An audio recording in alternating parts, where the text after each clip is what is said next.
తక్కువ నగదు వినియోగం, ఎక్కువ ఆన్లైన్ లావాదేవీలే నోట్ల రద్దుతో ఏర్పడిన సమస్యలకు పరిష్కారమని ముఖ్యమంత్రి చంద్రబాబు స్పష్టం చేశారు. నగదురహిత లావాదేవీలపై కలెక్టర్లు, బ్యాంకర్లు, ఆర్థిక శాఖ అధికారులతో చంద్రబాబు టెలికాన్ఫరెన్స్ నిర్వహించారు.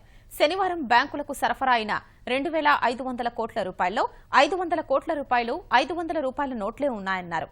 బుధవారం మరో 1,600 కోట్ల రూపాయల నగదు రాష్ట్రానికి రానుందన్న సీఎం, అందులోనూ 500 నోట్లే 500 కోట్లు ఉంటాయన్నారు.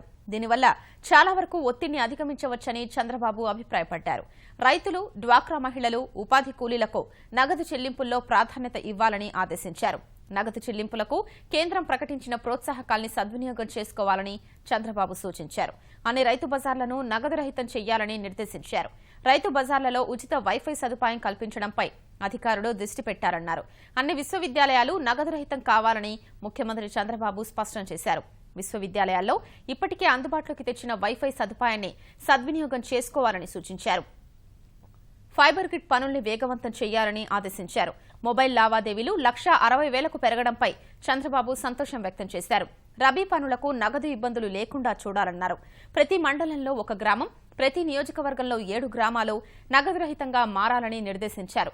ఆ స్ఫూర్తితో మిగిలిన గ్రామాలు కూడా నగదు రహితంగా మారతాయని చంద్రబాబు ఆశాభావం వ్యక్తం చేశారు.